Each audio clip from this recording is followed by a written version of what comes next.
आईनी बेंच की समाअत का पहला दिन था। आज पहली मरतबा आईनी बेंच जो है वो बैठा।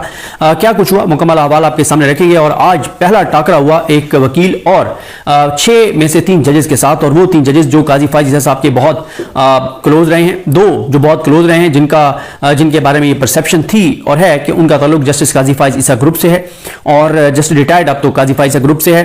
और एक जज जो काजी फाइज ईसा ग्रुप के तो नहीं थे, लेकिन वो रेस्क्यू करते रहे जस्टिस उमरुद्दीन खान साहब को, आईनी बेंच के सरबराह हैं, इस हवाले से बात करेंगे।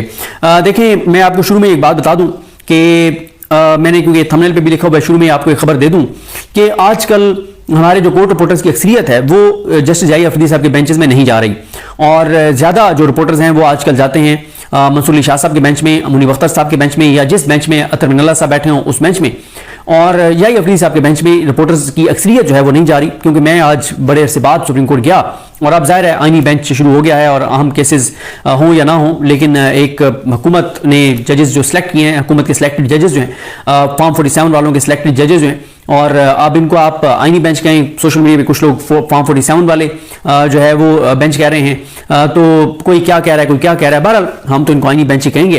तो इस आईनी बेंच में जिस तरह की प्रोसीडिंग होनी है वो जरूरी है कि उसको हम कवर करें और आप तक पहुंचाएं कि क्या हुआ है।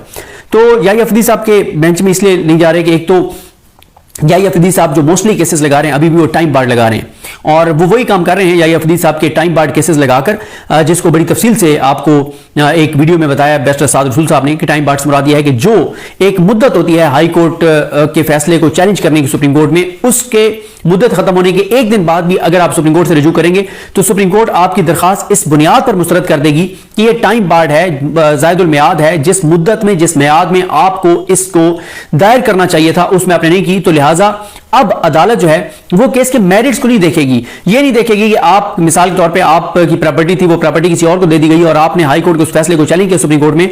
सुप्रीम कोर्ट अब ये नहीं देखेगी कि ये प्रॉपर्टी वाकई उसकी थी जिसको मिल गई है, या ये आपकी थी। सुप्रीम कोर्ट कहेगी कि हम इस बुनियाद पे आपकी दरखास्त मुस्तरद कर रहे हैं कि आपने मुकर्ररा मुद्दत के अंदर सुप्रीम कोर्ट से रजू नहीं किया, तो सिर्फ इस बुनियाद पे, टेक्निकल बुनियादों पे आपका फैसला, आपकी दरखास्त मुस्तरद हो जाएगी, मेरिट्स को नहीं देखा जाएगा। तो 95% केसेस जाई अफरीदी साहब वो टाइम बार्ड लगाकर और एक अपनी गुडविल क्रिएट करने की कोशिश कर रहे हैं, लेकिन वो होगी नहीं। उसकी वजह यह है कि कोर्ट रिपोर्टर्स हकायक बता रहे हैं, और इसलिए आप कोर्ट रिपोर्टर्स उनके कोर्ट रूम में जाते ही नहीं हैं, और कोर्ट रिपोर्टर्स जो हैं वो एक, उनको यह है कि जाई अफरीदी साहब ने जब कोई ऐसा केस लगाना ही नहीं है जो पाकिस्तानियों के लिए मैटर करता हो, जो पाकिस्तान के लिए मैटर करता हो, क्योंकि नून लीग ने उन पर एतमाद का इजहार किया और वो भी नून लीग के उस एतमाद पर पूरा उतर रहे हैं, तो इसलिए कोर्ट रिपोर्टर्स अब उनके कोर्ट रूम में जाते नहीं है। और अब तो वैसे ही जाहिर है आईनी बेंच जो है उसको कोर्ट रिपोर्टर्स को कवर करना है, तो शायद ही कोई जाए। हाँ, एक हमारे दोस्त हैं, हमारे सीनियर हैं, ज़ैद शरीफ साहब, आप अक्सर अखबारात में देखें, जंग अखबार में, रोजनामा दुनिया में, रोजनामा 92 में,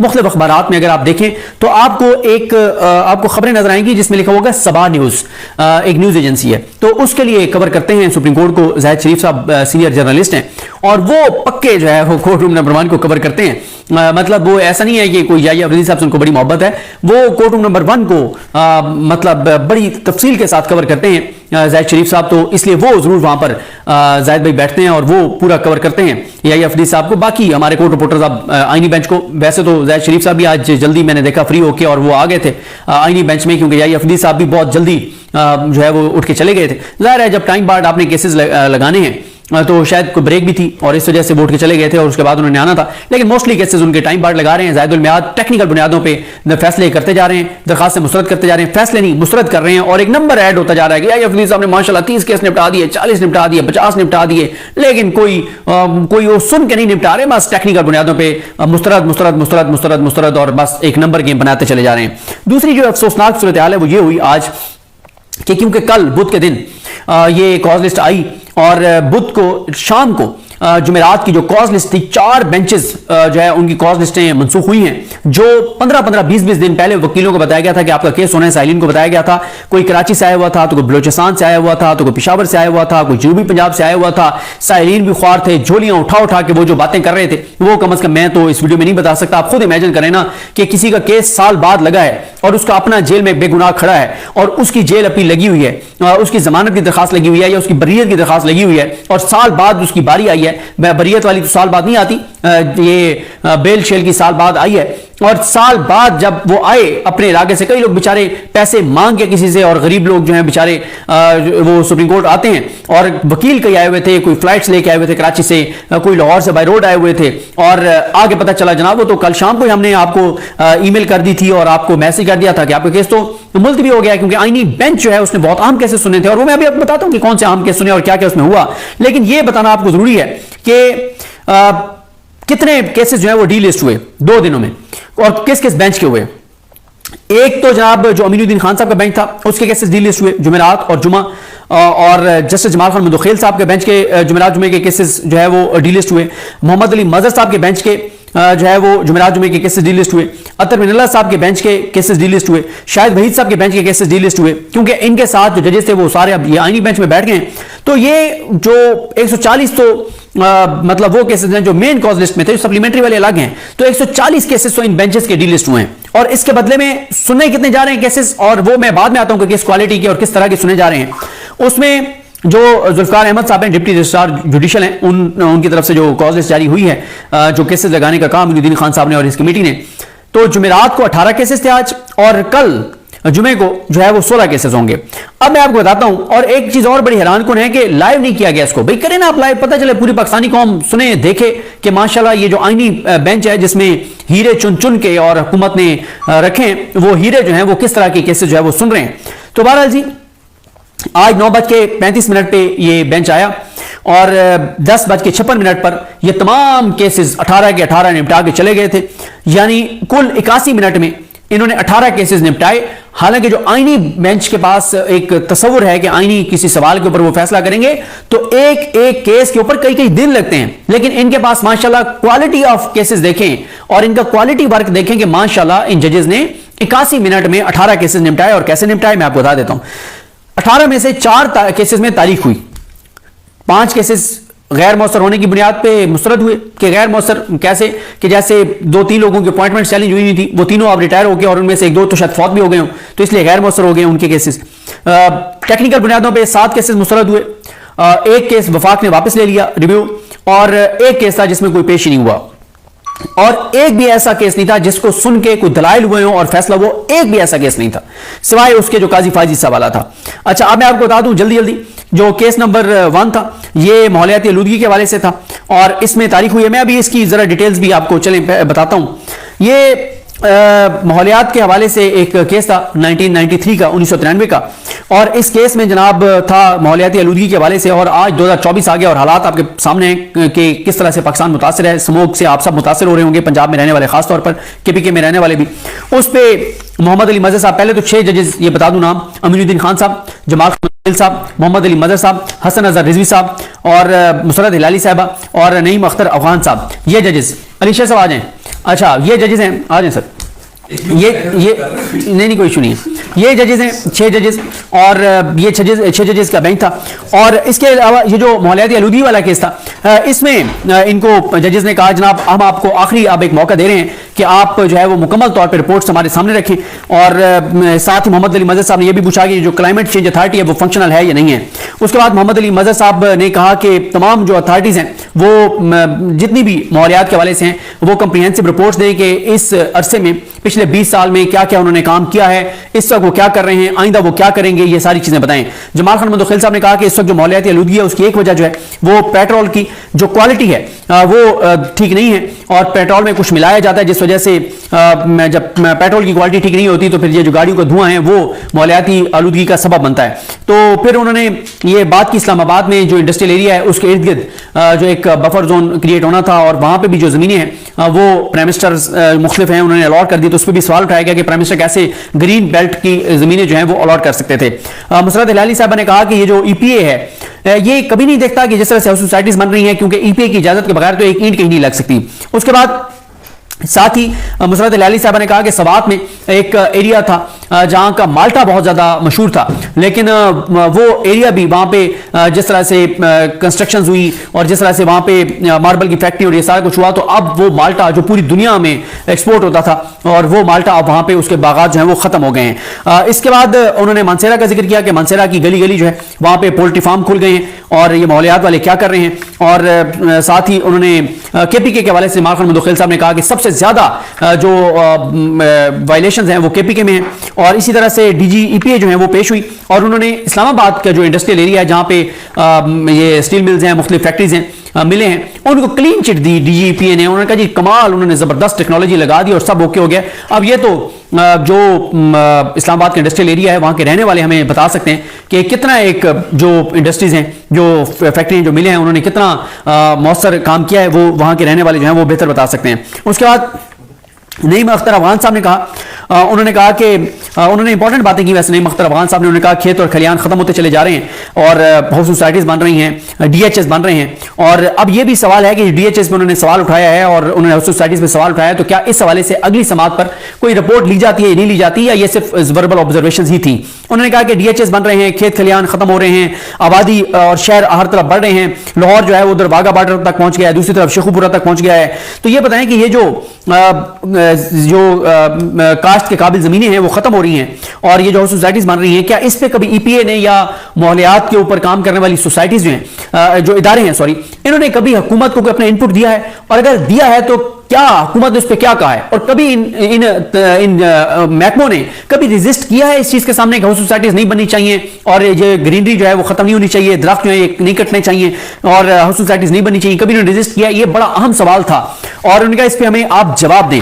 अब ये जवाब लिया जाता है नहीं लिया जाता, यहीं से आपको पता चल जाएगा कि ये बेंच कितना एक आईनी है और कितना एक गैर आईनी है। उसके बाद लेकिन मैं ये कहूंगा कि नईम अख्तर अफगान साहब के सवाल बहरहाल बहुत इंपॉर्टेंट थे और अगर ये सिर्फ इस एक काम के ऊपर कोई बड़ी चीज करवा लेते हैं और गैर आईनी गैर कानूनी सोसाइटीज को बंद करवा देते हैं और कोई पाबंदी लगवा देते हैं कि कोई अब सोसाइटी नहीं बनेगी, जो ग्रीन बेल्ट है वहां पर नहीं बनेगी, तो ये बहरहाल इस पर हम अप्रिशिएट जरूर करेंगे इस बेंच को। उसके बाद एक केस था जिसमें सुबह के मामलात सुबाई एक मामला था, तो मुदख्खिल साहब ने कहा कि कोई हम उसमें इंटरफेयर नहीं करेंगे और दरखास्त मुस्तरद कर दी। अच्छा ये भी मैं आपको बता दूं कि जब कोई केस कॉल होता था तो वैसे हम देखते हैं कि वकला को सुना जाता था, फिर आपस में जजेस मुशावरत करते थे। आज बिल्कुल ऐसा नहीं था। 6 में से जो जज पहले बोल पड़ा है पूरे बेंच का वही फैसला, और किसी फैसले पे कोई मुशावरत नहीं हुई कि एक होता है कि जजेस आपस में मुशावरत करके फैसला करते हैं, नहीं, एक जज ने जो बोला है सब उसी पे आमीन और सब ओके, ये हालत रही है। उसके बाद कोई कंट्रोल नहीं था मोइनुद्दीन खान साहब का बेंच के ऊपर और जजेस एक दूसरे को टोक रहे थे, एक दूसरे की बात मुकम्मल नहीं होने दे रहे थे और ऐसे जैसे एक सेमिनार हो रहा हो और तकरीरें हो रही हो, इस तरह का वहां पे माहौल था। और जजेस जो हैं वो काफी डिफेंसिव थे और एक जजेस के ऊपर हमने एक देखा जैसे नून लीग वाले आजकल बाहर जा रहे हैं तो जिस तरह से उनके सामने प्रोटेस्ट हो रहे हैं तो काफी नून लीग वाले अपसेट नजर आते हैं। तो इन जजेस को भी एक था एक डिफेंसिव पे थे कि कोई वकील आके हमारे सामने हमारे ऊपर एतराज ना उठा दे, जिस तरह से 26वीं आईनी तरमीम हुई है और जिस तरह से हमें सेलेक्ट किया गया है, हमें नून लीग ने मुंतखब किया नवाज शरीफ और जरदारी ने, तो जजेस काफी डिफेंसिव पे थे। खासतौर पर वो ये हसन अजहर रिजवी साहब डिफेंसिव पे बिल्कुल नहीं थे और वो बिल्कुल नॉर्मल था। और मोहम्मद अली मजहर साहब जो हैं वो रेस्क्यू करते रहे अमीनुद्दीन खान साहब को हर मामले में और लीड करते रहे चीजों को, लेकिन हसन अजहर रिजवी साहब बिल्कुल रिलैक्स थे और एक जज का जो कंडक्ट होना चाहिए उसी तरह होना चाहिए। लेकिन बाकी जजेस का नजर आ रहा था कि वो एक जैसे होता है कि उनको भी अंदाजा है कि जिस तरह से हमें सिलेक्ट किया गया है और जिस तरह से हमें लगाया गया है और जिस वजह से हमें लगाया गया है, तो वो थोड़े से जजेस, यानी मैं ये लफ्ज नहीं कहूंगा कि शर्मिंदा से थे, बस जो भी इसकी बनती है पोजीशन आप खुद समझ आए, मेरे पास कोई अल्फाज इस हवाले से नहीं है। उसके बाद आ जाए जी असल केस के ऊपर, जो आज जिसके ऊपर टाकरा हुआ, रियाज हनीफ राय साहब जो हैं वकील, उनका और बेंच के 2-3 जजेस के दरमियान मामला यह था कि काजी फाइज ईसा साहब जो हैं उनको direct chief justice Peshawar Balochistan high court बनाया गया था, क्योंकि उस वक्त इफ्तिखार चौधरी साहब ने 100 से ज्यादा जजेस को फारिग कर दिया था। हाई कोर्ट पूरी खाली हो गई थी बलूचिस्तान हाई कोर्ट, तो वहां पे वकील से डायरेक्ट चीफ जस्टिस बनाया गया था इनको, काजी फाइज ईसा साहब को। इसको चैलेंज किया गया था सारे प्रोसेस को, इन सारी चीजों को रियाज हनीफ राय साहब की जानिब से। फिर यह दरखास्त साकिब निसार साहब के सामने लगी थी, उस वक्त बहुत दबाव बढ़ गया था, साकिब निसार साहब पे भी बहुत दबाव था और वकला तंजीमें खड़ी हो गई थी और शरीफ खानदान, नून लीग, पीपल्स पार्टी, चोर, डाकू, लुटेरे और कुछ और जगहों से भी अंदर बैठे हुए लोग खड़े हो गए थे काजी के हक में। तो फिर वो दरखास्त मुस्तरद कर दी थी जो काजी फाइज के खिलाफ थी साकिब निसार साहब ने। उसके ऊपर रिव्यू पेंडिंग था, तो ये रिव्यू आज लगा हुआ था। तो रियाज हनीफ राय साहब ने आकर कहा, जैसे रियाज हनीफ राय साहब आए रोस्टम पर, तो मुसर्रत तलाली साहब ने कहा कि अब तो उसकी जान छोड़ दो काजी की। मीडिया को भी कहा और रियाज हनीफ राय को भी कि अब तो उसकी जान छोड़ दो काजी की, अब तो चला गया है, बैक बाइटिंग ना करो। मतलब अब ये कौन सी बैक बाइटिंग है भाई, उसके खिलाफ एक केस है और ये कौन सी बैक बाइटिंग है, ये हालात हैं। अब ये आईनी बेंच है माशाल्लाह। उसके बाद रियाज हनीफ राय साहब ने कहा, उन्होंने कहा जी मुझे 5 मिनट आप सुन लें और 5 मिनट आप सुन के आप बेशक मेरी दरखास्त मुस्तरद कर दीजिएगा, लेकिन 1 मिनट भी उसको आराम से नहीं सुना गया बेंच की तरफ से। कोई उसको उसके जो जिस तरीके से वो दलाइल देना चाहते थे नहीं देने दिए गए, गुस्सा किया गया, उसको बदबरमी किया गया, उसको थ्रेट किया गया, उसको कहा गया कि हम तुम्हारा केस पाकिस्तान बार कौंसिल को भेजेंगे और थ्रेट किया गया। ये जजेस का कंडक्ट इस तरह का नहीं होना चाहिए, आप थ्रेट करें जो है वकला को। और ठीक है आपकी जारी होगी काजी फायसा के साथ, आपके ऊपर उसके एहसानात होंगे। नून लीग ने उसकी वजह से बेंच में, ये आईनी बेंच में कुछ जजेस को शामिल किया कि काजी की वो उनका एक था कि वो काजी की तरह के जज हैं, लेकिन इसका ये मतलब तो नहीं है कि आप किसी स्टाइल को नहीं सुनेंगे। रियाज हनीफ राय ने कहा जनाब वो जजेस ये कह रहे थे कि अब तो मामला खत्म हो गया है, काजी रिटायर हो गया और वैसे भी ये है वो है और फलां फलां, और आप इसके रिव्यू में बताएं फैसले में क्या ऐसी गलती है, तो रिव्यू का स्कोप बड़ा लिमिटेड होता है। तो रियाज हनीफ राय ने कहा जी 40 साल बाद आपने भुट्टो केस में भी कहा था कि ये हुआ था वो हुआ था और मज़ाहिर अकबर नकवी साहब मुस्ताफी हो गए, तो उसके बावजूद उनके खिलाफ आपने कार्रवाई जारी रखी। तो यानी वो कहना चाह रहे थे कि काजी अगर रिटायर भी हो गया तो आप उसकी तकर्री को गैर आईनी गैर कानूनी करार दे सकते हैं। उसके बाद जमाल खान मदोखेल साहब उनको रोकते रहे, उन्होंने कहा आप फिर बोलें, हम उठ के चले जाते हैं, आप बात करें। और रियाज हनीफ राय ने कहा कि जनाब मुझे कहा गया कि मैं एक डॉक्यूमेंट पेश नहीं कर सका बलूचिस्तान हुकूमत का, तो वो डॉक्यूमेंट मैं कोई सरकारी अहदेदार तो नहीं हूं, वो तो अदालत खुद मंगवा सकती थी और अदालत को मंगवाना चाहिए था। उसके बाद रियाज हनीफ राय ने कहा कि सुनना खुदा की सिफ्त है और किसी भी साइल को सुनना उस साइल का सबसे बड़ा हक है, तो आप मुझे सुन तो लें, कम से कम आप तो मुझे सुनने को तैयार नहीं है। और उन्होंने कहा कि रियाज हनीफ राय ने कहा कि ये एक तयशुदा असूल है कि और फेयर ट्रायल का तकाजा है कि वकील अपने हिसाब से दलाइल देगा और जजेस उसके दलाइल को सुनेंगे और फैसला जो मर्जी करें, लेकिन आप तो मुझे सुन ही नहीं रहे और आप कहते हैं कि मैं आपकी मर्जी के से चलूं, लेकिन कानून कायदा जाब्ता असूल ये कहते हैं कि वकील अपनी तरीके से जिस तरीके से उसने तैयारी की है उसी तरीके से वो दलाइल देगा। मुसर्रत तलाली साहब ने कहा कि मुकदमा कानूनी कम और सियासी ज्यादा लग रहा है और केसेस में पर्सनल ना हुआ करें, और ये जो फोरम है जहां पे आप खड़े हैं ये सियासत के लिए नहीं है, और वही वो पहले उन्होंने बैक बैटिंग वाली बात कर दी थी। तो इस तरह से उन्होंने जनाब वो दरखास्त तो मुस्तरद कर दी रियाज हनीफ राय साहब की नजरसानी की, लेकिन जमाल खान मदोखेल साहब बहुत गुस्से में ज़ाहिर है, जमाल खान मदोखेल साहब का बड़ा करीबी कुर्बत थी उनके साथ काजी साहब के साथ, और उसी कुर्बत में जिस तरह के फैसले उन्होंने किए वो आपके सामने। उन्होंने कहा कि जी मैं बेंच के हेड को कहूंगा कि वो पाकिस्तान बार कौंसिल के सामने इनका मामला भेजें और इनको जुर्माना भी करें। तो रियाज हनीफ राय ने कहा कि जी कुरान की एक आयत है जिसका उन्होंने मफहूम बताया कि हक को जानते वही हैं जो सुनते हैं, तो एक मफहूम उन्होंने कुरानी आयत को बताया, लेकिन उनको बात ही नहीं करने दी गई, तो वो मजीद उसका एक्सप्लेन नहीं कर सके कि वो क्या कहना चाह रहे हैं। तो उन्होंने कहा जी इनको डायरेक्ट चीफ जस्टिस नहीं बनाया जा सकता था। काजी फाइजी साहब को इस्लामाबादी कोर्ट भी जब बनी थी तो इकबाल हमीद रहमान साहब को एक और अदालत से लाया गया था, तो यही होना चाहिए था कि मकबूल बाकिर साहब ये जो भी जज सिंध हाई कोर्ट से था उसको लाया जाता बलूचिस्तान हाई कोर्ट, उसको चीफ जस्टिस बनाया जाता और फिर वकला को जज बनाया जाता और इस तरह से किया जाता। काजी को जज बना देते लेकिन चीफ जस्टिस नहीं बनाया जा सकता था। तो खैर ये हो गया मामला। अब मैं आगे जल्दी जल्दी आपको बता देता हूं बाकी केसेस में जो है वो कौन कौन से केसेस है और क्या हुआ। मैंने आपको बता दिया कि मौलियात वाले केसेस में 3 हफ्ते के लिए मुलतवी हो गए। सीरियल 2 पे भी मौलियात के वाले से केस था, वो भी 3 हफ्ते के लिए मुलतवी हो गया। तीसरे नंबर पे जो केस था वो टेक्निकल बुनियादों पे मुस्तरद हो गया कि आप हाई कोर्ट में जाएं। चौथा केस जो है वो गैर मौसर होने की बुनियाद पर निपटा दिया गया। पांचवा भी गैर मौसर होने की बुनियाद पर निपटा दिया गया। छठा भी गैर मौसर होने की बुनियाद पर निपटा दिया गया, यानी जिनकी तकरीरें चली हुई थी वो या तो फौत हो गए या आप रिटायर हो गए। सातवां केस जो है वो लोड शेडिंग की जो है वो हवाले से था, एक के पॉलिसी जो है ये क्या है कि इंडस्ट्रियल एरिया में कम होगी, रेजिडेंशियल एरिया में ज्यादा होगी, इस तफरीक के ऊपर इस तरह का कोई इशू था। उस पर भी अदालत ने कहा है कि वफाकी हुकूमत पॉलिसी बनाए, वो बनाएगी, किसी को एतराज है तो हाई कोर्ट जाए, वो भी दरखास्त मुस्तरद हो गई। काजी फाइजी साहब के खिलाफ की तकर्री की नजरसानी दरखास्त वो भी मुस्तरद हो गई। और एक केस वफाक ने नजरसानी दरखास्त जो उमर बंदयाल साहब का फैसला था उसके ऊपर रिव्यू था कि जो एक कुछ सुप्रीम कोर्ट के इंटरनल मामलात के वाले से रूल्स बनाए गए थे, और ये बल्कि नहीं वो किया गया था कि रिव्यू में उन्होंने कहा था कि बड़ा बेंच होगा, वो एक कानून साजी को सुप्रीम कोर्ट ने आइन से मुतसादम करा दिया था, उसके ऊपर रिव्यू था। तो फिर उस पर मोहम्मद अली मर्द साहब ने कहा कि अगर आप इस पे जाएंगे तो फिर आपके लिए मुश्किलात हो सकती हैं, जिस तरह से आप कानून साजी करना चाहते हैं कर रहे हैं। तो फिर उन्होंने फिर दरखास्त वफाक ने आमिर रहमान साहब ने वापस ले ली। सीरियल नंबर 10 पे जो केस था उसमें कामरान मुर्तजा साहब क्वेटा से पेश हुए, उनको तारीख मिल गई है कि आप अगली समात पे आएं और इस्लामाबाद में दलाइल दें। 11वें नंबर पे जो केस था वो गैर मौसर होने की बुनियाद पर निपटा दिया गया। केस नंबर 12 जो है वो आरिफ अलवी साहब को सदारत से हटाने का केस था। ये दरखास्त मुस्तरद नहीं हुई बल्कि इसमें नोटिस सर्व नहीं हुआ था, तो आप कहा गया कि नोटिस दोबारा सर्व करें। और 13वें नंबर का जो केस था वो भी इनफ्रक्चुअस हुआ, गैर मौसर होने की बुनियाद पर निपटा दिया गया। 14वें नंबर का जो केस था उसमें कोई पेश ही नहीं हुआ। 15वें नंबर वाला जो केस है वो HEC के खिलाफ था कि प्राइवेट यूनिवर्सिटीज की वो डिग्रियां अटेस्ट नहीं कर रहे, वो भी टेक्निकल बुनियादों पर मुस्तरद करके कहा गया कि आप जाएं जनाब हाई कोर्ट में जाएं। और 16वें नंबर का जो केस है उसमें दरखास्त भी मुस्तरद हुई और जुर्माना भी हुआ। ये एक शहरी थे जिनका नाम था मलिक मुश्ताक हुसैन अवान। उनकी बड़ी जबरदस्त दरखास्त थी, बड़ी जबरदस्त इस्तदा थी, जिसमें उन्होंने कहा कि जिसके भी बैरून मुल्क असासे जायदादें उसको इलेक्शन लड़ने से रोका जाए और 2024 का इलेक्शन जिन जिन ऐसे लोगों ने लड़ा है कि उनके बैरून मुल्क असासे जायदादें हैं तो उनको जो है वो नाअहल करार दिया जाए, तो उनको जुर्माना भी किया गया। फिर वो बैठे तो उनको एक वकील साहब ने कहा कि आपको तो जुर्माना भी हो गया है। तो वो एक आम शहरी और बड़े सिंसियर शहरी, मुहिब वतन शहरी, जो इसके दिल में दर्द था पाकिस्तान का, वो उठ के बेचारा रोस्टम पर आया ये कहने के लिए कि जनाब ये आप जुर्माना तो मेरे पे ना लगाएं। तो मंदो खेल साहब भी नाराज हो गए, चले जाओ इधर से, ये करो वो करो, सिक्योरिटी को बुलाएं, इसको निकालें इधर से। कोई खुदा का खौफ करें, एक शहरी पाकिस्तान की मोहब्बत में आ गया, अपने मुल्क, अपनी वतन, अपनी धरती के लिए, अपनी आने वाली नस्लों के लिए, आप उसको धक्के देके अदालतों से निकालेंगे, आप थ्रेट करेंगे उसको। आप मतलब ठीक है नून लीग से किसी की मोहब्बत हो सकती है, इस निजाम से किसी की मोहब्बत हो सकती है, लेकिन इसका ये तरीका तो नहीं है कि आप थ्रेट करें लोगों को और आप मतलब आप जजेस भी बंदूकी नोक पे अदालतें चलाएंगे। ये बड़ा अफसोसनाक था। बहरहाल उसके बाद इसी केस में मंदो खेल साहब ने कहा कि कानून साजी करना पार्लियामेंट का काम है, इलेक्शन कमीशन जो है वो गैर कानूनी गैर मुल्की अकाउंट्स और असासों के हवाले से कानून साजी कैसे कर सकता है। मोहम्मद अली मदद साहब ने कहा कि इस दरखास्त में कोई कानूनी बात नहीं है और मुश्ताक अवान साहब ने कहा कि मेरा मौक़िफ़ है कि गैर मुल्की असासों रखने वाले और बैंक अकाउंट्स रखने वालों को इलेक्शन की इजाजत नहीं होनी चाहिए। मोहम्मद अली मदद साहब ने कहा कि इस मामले पर कानून साजी करना पार्लियामेंट का काम है। जी बिल्कुल वही करेंगे जो चोर डाकू लुटेरे, फॉर्म 47 वाले जो चोर डाकू लुटेरे जिन्होंने सारा कुछ लूट के बाहर रखा है, वो ये कानून साजी करेंगे कि जिसका बाहर सारा कुछ पड़ा है वो पाकिस्तान में इलेक्शन नहीं लड़ सकता। माशाल्लाह क्या बात है, आईनी बेंच है ना।